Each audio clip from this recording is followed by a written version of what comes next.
నమస్తే, welcome to Leo news. YS ఫ్యామిలీలో ఆస్తుల రచ్చ అయితే ఆగటం లేదు. మరి ఇటు చూస్తే జగన్మోహన్ రెడ్డి షర్మిల మధ్య వివాదం రోజు రోజుకి ముదురుతోంది. షర్మిల కావచ్చు, విజయమ్మ కావచ్చు, తనకు తెలియకుండా షేర్లు బదలాయించుకున్నారు అని చెప్పి జగన్మోహన్ రెడ్డి గతంలో ఎన్సీఎల్టీలో పిటిషన్ వేశారు. అయితే ఆ పిటిషన్పై ఈరోజు విజయమ్మ కౌంటర్ దాఖలు చేయడం జరిగింది. ఏవైతే జగన్మోహన్ రెడ్డి అలాగే భారతి ఆరోపణలు చేస్తున్నారో అవన్నీ కూడా నిరాధారణమైనవని, కేవలం రాజకీయ దురుద్దేశంతోనే ఈ పిటిషన్ వేశారని చెప్పి ఆవిడ చెప్పడం అయితే జరుగుతోంది. మరి జగన్మోహన్ రెడ్డిపై ఇప్పటికే షర్మిల కూడా రివర్స్ అయిన వేళ ఈరోజు డైరెక్ట్గా విజయమ్మ కూడా రంగంలోకి దిగారు. మరి అసలు ఈ కేసు ఏ మలుపు తిరగబోతుంది, అసలు జగన్మోహన్ రెడ్డి పరిస్థితి ఏంటి, ఇలాంటి విషయాలు తెలుసుకుందాం. మనతో పాటు ఉన్నారు టీడీపీ స్పోక్స్ పర్సన్ సూర్యదేవరలత గారు. నమస్కారం అండి. నమస్తే. సో ఇప్పటి వరకు షర్మిల గారే డైరెక్ట్గా ఫైట్ చేశారు జగన్మోహన్ రెడ్డి గారితో అనుకున్నాము. తల్లి కాబట్టి బయటపడలేదేమో, లేదు కొంచెం ప్రేమ ఉంటుంది అట్లా అనుకున్నాం. కొన్ని సందర్భాల్లో ఆవిడ కలిసి ఆయన్ను ఆలింగనం చేసుకున్న పరిస్థితులు కూడా మనం చూసాం. కానీ ఎట్టకేలకు విజయమ్మ కూడా ఇంకా జగన్మోహన్ రెడ్డి చేసే పనులను అసలు తట్టుకోలేకపోయినట్టు అనిపిస్తుంది. ఈరోజు కూడా ఆవిడ బయటకు వచ్చి కౌంటర్ వేయడం అయితే జరిగింది. సో ఇక్కడ క్లియర్గా ఆవిడ చెప్తున్నారు, ఏవైతే ఈ షేర్లు బదలాయించుకున్నాము, మేము కావాలని బదలాయించుకున్న ఆరోపణలు చేస్తున్నారు, అవన్నీ కూడా జగన్మోహన్ రెడ్డే మాకు ఇచ్చారు. భారతి, జగన్మోహన్ రెడ్డి ఇద్దరు ఇప్పుడు అబద్ధం చెప్తున్నారు, రాజకీయ దురుద్దేశంతో ఇదంతా చేస్తున్నారని చెప్పి ఆవిడ అంటున్నారు. సో ఎలా చూడొచ్చు అంటారు జగన్మోహన్ రెడ్డి బిహేవియర్ను? తల్లిని చెల్లిని కాదనుకొని అసలు ఆయన ఏం చేస్తున్నారు, ఏంటి పరిస్థితి? అంటే ఇక్కడ తల్లిని కూడా ఇప్పుడు అంటే ఇదివరకు ఆవిడ మంచిగా ఉంటే కొడుకుని మళ్ళీ మార్పు వస్తుందేమో అనేది ఇన్ని రోజులు వెయిట్ చేసినట్టే అనిపిస్తుంది విజయమ్మ గారు. అంటే ప్రతిసారి వెళ్ళి కలిసినప్పుడు ఆలింగనం చేసుకోవటం, ముద్దు పెట్టడం, బ్లెస్సింగ్స్ ఇవ్వటం ఇట్లాంటివన్నీ చేస్తున్నారు కదా. సో ఎప్పుడైనా మార్పు వస్తుందేమో అనేది ఆవిడ ఆలోచించినట్టున్నారు. కానీ ఎక్కడా కూడా మార్పు అనేది రాలేదు. సరే, ఇప్పుడు నోటీస్ ఇచ్చారు ఆవిడకి నోటీస్ ఇచ్చినప్పుడు కౌంటర్ దాఖలు చేయాల్సిన అవసరం ఉంటుంది, కౌంటర్ ఫైల్ చేయాలి కదా. సో దానికని ఈరోజు మళ్ళీ తను ఇవ్వటం జరిగింది. సరే, అది కూడా అసలు ఎవరికైనా సిల్లీగా అనిపించట్లేదా? ఒకటి గిఫ్ట్ ఇచ్చిన దాన్ని ఎవరైనా ఇప్పుడు ఒకళ్ళు గిఫ్ట్ ఇచ్చారనుకో, నాకు కావాల్సినప్పుడు తీసేసుకుంటానని చెప్పి ఏమన్నా రాస్తారా? అలాంటిది కూడా ఉంటుందా? అంటే ఇప్పుడు ఎవరైనా సంతకం, నీ మీద ఇన్ని షేర్లు రాస్తున్నానమ్మా సంతకం పెట్టానంటే పెడతారు. అంతేగాని కొడుకు ఇంకా ఇట్లాంటి క్లాజులు ఏమైనా పెట్టాడా, ఇలాంటిది ఏమైనా పెట్టాడా అని అంత పర్టికులర్గా చదవరు కదా, కూడా చూడరు కదా. ఇప్పుడు కుటుంబ సభ్యుల మధ్య ఒక సెటిల్మెంట్ జరిగినప్పుడు అక్కడ ఒప్పుకున్నది ఒకటి, దానిలో నువ్వు అలాంటి క్లాజులు పెట్టి ఇరికిచ్చున్నావు అని అంటే నీ మైండే ఎలాంటి ఆలోచనలో ఉన్నింది? నువ్వు కావాలనే అంటే ప్రీ ప్లాన్డ్, ఆవిడతో ముందు ఆవిడకి గిఫ్ట్ ఇస్తున్నానని రాసేటప్పుడే ఆలోచన ఉంది. ఎప్పటికైనా మళ్ళీ మనం అడ్డం తిరుగుదామనే ఆలోచన ముందే ప్రీ ప్లాన్డ్గా ఉన్నాడా? అక్కడ చూస్తే ఆయన చెప్పే విధానం చూస్తే, నేను ఎప్పుడు కావాలంటే అప్పుడు రిటర్న్ తీసుకోవచ్చు, నేను గిఫ్టే ఇచ్చాను, నేను మళ్ళీ కావాలంటే తీసుకోవచ్చు అనే క్లాజ్ ఉంది అని అంటున్నాడు. అప్పుడు అంటే నువ్వు ఎప్పటికైనా మళ్ళీ మోసం చేస్తావు అనేది నువ్వు ముందే ప్రిపేర్ అయి ఉన్నావు. అది వాళ్ళు చూసుకోలేదేమో మేబీ. అసలు జనరల్గా అలా రాయరు. గిఫ్ట్ అనేది ఇచ్చేస్తే ఆవిడ ఇష్టం. సరే, ఇప్పుడు ఒకళ్ళకి ఒక వస్తువు ఇచ్చారనుకోండి, దాని తర్వాత అది వాళ్ళకి ఎవరికైనా ఇచ్చుకుంటారు, అది వాళ్ళ ఇష్టం కదా. అది కూడా కాబట్టి ఇతనే ఇచ్చాడు గిఫ్ట్ కింద అని చెప్తున్నారు, గిఫ్ట్ కింద రాసాము అని అన్నారు. సో రాసినప్పుడు అది ఆవిడ ఇష్టం కదా. సో ఇతను ఎవరు, నువ్వు నాకే ఇవ్వాలి, ఇదే ఇవ్వాలి అనే కండిషన్స్ పెట్టడానికి ఏముంటుంది? ఇప్పటికీ జగన్మోహన్ రెడ్డి గారికి లక్షల కోట్ల ఆస్తి ఉంది. తల్లికి ఇచ్చిన గిఫ్ట్ డీడ్ ఏదైతే ఉందో దాన్ని మళ్ళీ రిటర్న్ తీసుకోవడం వెనక ఇప్పుడు నిజంగానే ఆవిడ ఆరోపిస్తున్నట్టు రాజకీయ దురుద్దేశం ఉన్నట్టేనా, రాజకీయ ఉద్దేశంగా కక్షపూరితంగా చేస్తున్నట్టేనా? ఇప్పుడు ఇక్కడ రాజకీయ ఉద్దేశం కన్నా కూడా అండి, ఇంకొంతమంది సైకోల్ లాంటి వాళ్ళే ఉంటారు కుటుంబంలో, ప్రతి కుటుంబంలో కూడా ఉంటారు. కాకపోతే ఇది చాలా పెద్ద ఫ్యామిలీ కాబట్టి బయట వస్తున్నాయి. ఎక్స్పెషలీ మగపిల్లలు ఎలా ఉంటున్నారండి ఎక్కువ భాగం. ఆ తల్లి న్యూట్రల్గా నిలబడటం అనేది ఒక విధంగా ఆవిడ కూడా డేర్ చేసినట్టే విజయమ్మ గారు. ఎందుకంటే ఆయన ఒక సీఎంగా ఉన్నాడు, అలాంటి వ్యక్తిని కూడా ఎదిరించి కూతురుతో ఉన్నారు కదా. అంటే కూతుర్ని నిజంగా మోసం చేయబట్టే కదా. ఏ తల్లి కూడా ఎప్పుడు కూడా అంటారు కదా, తల్లి పెట్టుగా ఉంటుంది, కొడుకు అంటే ఇష్టం అని జనరల్ టాపిక్ కూడా ఉంటుంది. అది కూడా కాకుండా తండ్రి కన్నా కూడా తల్లికి ఎక్కువ సెంటిమెంట్, మగపిల్లాడే బాగుండాలని ఆలోచించే వాళ్ళు 99% అలాగే ఉంటారు. సో ఈవిడికి కూడా అదే ఆశ చావలా. మొన్నటి వరకు మనం చూసాం, ఈవిడికి కూడా ఆశ చావలేదు, ఎప్పుడో మార్పు వస్తుంది అని చూస్తూనే ఉన్నారు. కానీ ఆయనలో మార్పు రాకపోగా సో ఆవిడ ఇంకా తప్పని పొజిషన్లో ఉన్నారు. సో అన్యాయం అయిపోతున్నారు అనేది ఆవిడ భావన షర్మిల గారు. సో ఆవిడకి ఇవ్వాల్సింది ఇవ్వాలి, ఆవిడ చేయాల్సిన న్యాయం. అంటే కొడుకుగా ఆయన ఏమీ చేయకపోతే ఈవిడ దగ్గర ఉన్నది ఈవిడ ఇస్తానంటున్నారు. మీకు ఒకటి అర్థమవుతుందా? అతను ఇవ్వనప్పుడు సో ఆయన ఏది ఇవ్వలేదు, నా దగ్గర ఉన్నది ఏదో నీకు ఇస్తాను, సో అతని మీద నువ్వు ఇంకా డిపెండ్ అవటమో అడగటమో ఈ తగాదాలు మానుకోండి అనే ఉద్దేశంతో కూడా ఇచ్చుండొచ్చు. నాకున్నది నేను మీకు ఇచ్చేస్తాను, ఇంకా తగాదాలు మానేసుకోండి అని ఉంటారు. అలా కూడా అని ఉండొచ్చు కదా. సో ఆ మాట మీద నిలబడి ఉన్నారేమో విజయమ్మ గారు. అదే ఆవిడ కూడా ఆలోచిస్తుంది. రాజశేఖర్ రెడ్డి గారు కానీ బతుకుని ఉంటే ఈరోజు షర్మిల గారికి ఈ పరిస్థితి ఉండదు కదా.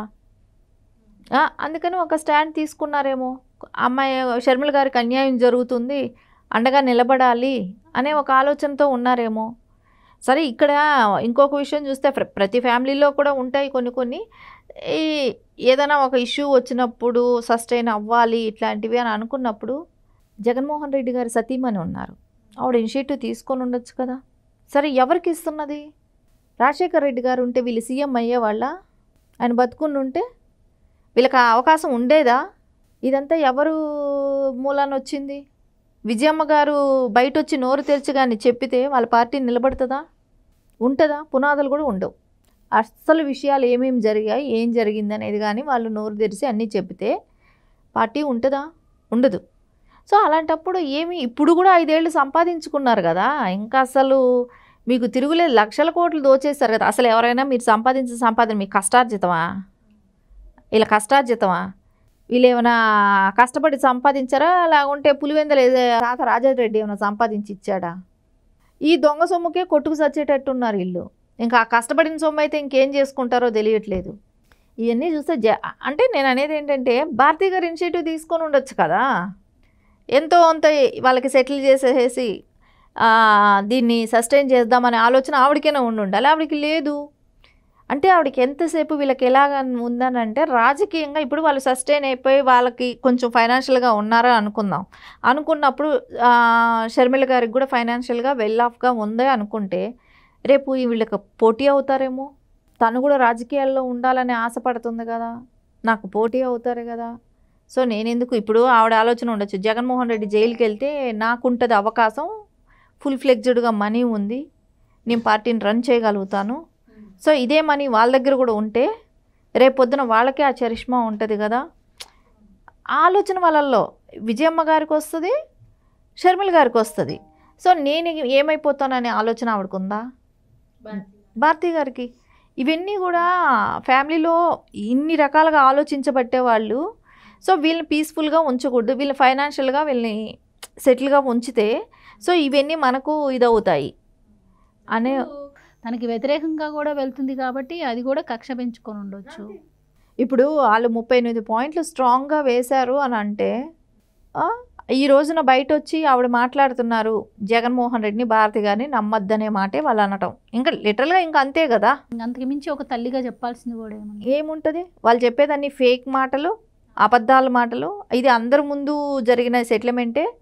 సో దీనిలో మీ జోక్యం అవసరం లేదనేది ఆవిడ అగ్రిమెంట్ చేసుకున్నప్పుడు రాసుకున్నామనే చెప్తున్నారు కదా. ఇది ఆవిడ ఏం చెప్తున్నారు, ఇది ఫ్యామిలీలో జరిగిన సెటిల్మెంటు, ఎన్సీఎల్టీకి దీంతో సంబంధం లేదు అంటుందంటే. ఒక తల్లే నేరుగా వచ్చి నా కొడుకుని నమ్మొద్దు అని నేనే మోసపోయాను అని చెప్తుందంటే ఇంక అసలు అలాంటి వ్యక్తి అసలు రాజకీయాల్లో ఉండడానికి అర్హుడంటారా? అసలు ప్రజలు ఏ విధంగా ఆయన్ని నమ్మాలంటారు? అంటే ఇప్పుడు రాజకీయాల్లో ఉన్నది ఒక్కటే, మనం ఇక్కడ ఆయన దగ్గర పనిచేసే నాయకులు కూడా ఆలోచించుకోవాల్సిన విషయం. నాయకులకు కూడా అది అనిపిస్తుంది కదా, అరే సొంత మదరు ఫీల్ అవుతున్నారు, ఆవిడ కోర్టు మెట్లు ఎక్కుతున్నారు, నేను కోర్టు హాల్లోకి నేను రేపు వచ్చి సాక్ష్యాలు చెప్పాల్సి వస్తుంది, నా మనసు బాధపడుతుంది, ఇవన్నీ చెప్పుకుంటూ వస్తున్నారు. అంటే ఆవిడ ఎంత మానసికంగా క్షోభపడుతున్నారు. ఆవిడనే కోర్టుల చుట్టూ తిప్పుతున్నాడు. ఇప్పుడు చూస్తే ఈ లెక్కను చూస్తే వాళ్ళ కుటుంబ సభ్యులందరినీ కోర్టు చుట్టూ తిప్పుతున్నాడా? జగన్మోహన్ రెడ్డి ఆయన తిరగటం వేరు, మహిళలను కూడా తిప్పుతున్నాడు. అంటే ఇంకోటి మేడం, ఇక్కడ జగన్మోహన్ రెడ్డి గారు ఆయన కేసుల్లో రాజశేఖర్ రెడ్డి గారి పేరుని ఇంప్లీట్ చేశారు అని చెప్పి గతంలో షర్మిల గారు చెప్పడం జరిగింది. అంటే ఆయన అవసరం కోసం ఎవరినైనా కూడా బలి చేయగల సమర్థుడా అని కూడా, అంటే ప్రజలకు ఇంతకుముందు అంటే ఎన్నికల్లో గెలిపియక ముందు తెలియదు కదా. ఇప్పుడు షర్మిల గారు ఎప్పుడైతే బయటకు వచ్చి ఇవన్నీ చెప్పడం స్టార్ట్ చేశారో అప్పుడే కదా ఆయన గురించి ఇలాంటి వ్యక్తి జగన్మోహన్ రెడ్డి అని చెప్పి ప్రజలకు అర్థమవుతున్న పరిస్థితి. సో అప్పుడు రాజశేఖర్ రెడ్డి గారిని వదలలేదు, ఇప్పుడు షర్మిల గారిని అలాగే విజయమ్మ గారిని కూడా వదలట్లేదు అనుకోవాలా? ఇప్పుడు ఆయన ఆలోచన ఏంటంటే ఒకటి, నేను ఒక్కడనే ఈ కుటుంబంలో సుపీరియర్గా ఉండాలి, సో నన్ను దాటి వీళ్ళెవరూ ముందుకెళ్ళకూడదు. సరే యాక్చువల్లీ ఏంటంటే తనకు ఒక ఎంపీ సీట్ ఇస్తే సస్టైన్ అయ్యేదో ఏమో కానీ అది కూడా ఇవ్వకూడదు. అది కూడా ఇస్తే ఢిల్లీ పాలిటిక్స్ చేస్తే రాజశేఖర్ బిడ్డగా తనకి ఎక్కువ మద్దతు ఉంటుంది, అది కూడా ఇవ్వకూడదు అనే ఒక ఆలోచనతో దురుద్దేశంతో చేస్తున్న పనులుగానే ఇవి కనపడుతున్నాయి. లేకుండా ఉంటే ఇప్పుడు ఇంకో 5 ఏళ్ళు సీఎంగా చేసి విచ్చలవిడిగా దోచాడు, 6 లక్షల కోట్లకు దోచారనేది అందరూ అనుకుంటున్న అంచనా. సో అలాంటిది నీకు ఇప్పటికి అది ఎప్పుడో గతంలో 43,000 కోట్లు, అది ఇప్పటికి ఎన్ని రెట్లు పెరిగింది? సో ఇప్పుడు ఏదైతే విజయసాయిరెడ్డి పార్టీ నుంచి బయటికి రావడం కావచ్చు, షర్మిల గారి గురించి ఎలాంటి కుట్రలు పన్నారు అని చెప్పి ఆయన చెప్పడం, షర్మిల గారు దాన్ని ప్రెస్ మీట్లో చెప్పడం, ఇవన్నీ కూడా ప్రజలు గమనిస్తూనే ఉన్నారు. సో మరి ఈ ఎన్సీఎల్టీలో కేసు ఏదైతే ఉందో దీనిపైన ఇంకా ఒక స్టెప్ ముందుకు వెళ్తే జగన్మోహన్ రెడ్డి గారికి ఇప్పటి వరకు ఉన్న అసలు ఆయన పేరును కూడా ఇంకా జనాలు మర్చిపోయే అవకాశం ఉంటుంది. సో ఈ విజయమ్మ గారు బయటకు వచ్చిన తర్వాత అయినా మరి ఇంకా జగన్మోహన్ రెడ్డి గారు వెనక్కి తగ్గి కేసు వెనక్కి తీసుకునే అవకాశం ఏమన్నా ఉంటుందంటారా? లేకపోతే ఇలానే ఆయన ముందుకెళ్ళి ఇంకా అసలు అంటే ఒక చరిత్రలో జగన్మోహన్ రెడ్డి గారి పేరు లిఖించే విధంగా చేసుకుంటారంటారా? ఖచ్చితంగా జగన్మోహన్ రెడ్డి వెనక్కి రాడు.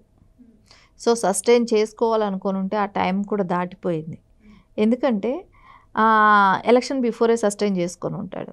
సో ఆవిడ అమెరికా వెళ్ళక ముందే సస్టైన్ అయి ఉండాలి. సో సస్టైన్ అవ్వలేదు ఇది ఎక్కడా కూడా. సో ఆయన ఇది కంటిన్యూ చేస్తాడు. ఇప్పుడు కొంతమందికి అండి ఒక పట్టుదల, ఒక సైకోయిజం, అదే ఇంకా అది లిటరల్గా చెప్పాలంటే ఒక శాడిజం లాంటిదే. ఇది పంతానికి లాగా వెళ్ళటం, లాగటం. సో వాళ్ళు సుఖంగా ఉండకూడదు. ఇప్పుడు వాళ్ళకి ఎలా అనిపిస్తుంటుందంటే, నేను ఈ అక్రమ ఆస్తుల కోసం 43,000 ఈడీ కేసులు, ఇవన్నీ సిబిఐ కేసులు ఎదుర్కొంటున్నాడు, నేను కోర్టుల చుట్టూ తిరగాల, వీళ్ళు మటుకు సుఖంగా ఉండాలా అనే ఆలోచన ఇక్కడ. సో అందుకని ఏం చేస్తాడు, నేను ఇవ్వకపోగా మళ్ళీ రేపొద్దు నేను జైలుకి వెళ్తే మీరు మళ్ళీ ఈ డబ్బులు పెట్టుకొని మీరు రాజకీయం చేస్తారు, నా భార్యకి ప్లేస్ ఉండదేమో, అసలు నా కుటుంబానికి ఉండదేమో. సో అందుకని మీరు సుఖంగా ఉంటేనే కదా, మీ దగ్గర డబ్బులు ఉంటేనే కదా మీరు రాజకీయాల్లోకి వస్తారు. మీ దగ్గర ఆ సోర్సెస్ నేను లేకుండా చేశాను అనుకోండి, మిమ్మల్ని ఫైనాన్షియల్గా నేను ఇబ్బంది పెడుతూ మిమ్మల్ని కూడా కోర్టులు తిప్పాను అనుకోండి, ఖచ్చితంగా వాళ్ళకి అంత స్కోప్ ఉండదు కదా. అందుకనే చేసే ప్రయత్నాలే ఇవన్నీ. ఖచ్చితంగా నాకు తెలిసి అనిపిస్తుంది ఆయన ఎట్టి పరిస్థితిలో వాళ్ళతో కాంప్రమైజ్ వెళ్ళడు. సో ఆవిడ కోర్టులకి అటెండ్ అవ్వాల్సిందే, ఇది ఫేస్ చేయాల్సిందే. రైట్, చూద్దాం మేడం. మరి ఇప్పటికే జగన్మోహన్ రెడ్డి గారికి ఇటు పార్టీ తరపున ఇటు ఫ్యామిలీ తరపున బాగా డ్యామేజ్ అవుతున్న టైంలో మరి నెక్స్ట్ స్టెప్ మరి ఇప్పటికైనా ఆయన ఏం తీసుకోబోతాడు అని వెయిట్ చేసి చూద్దాం. థ్యాంక్ యూ సో మచ్ అండి. నమస్తే.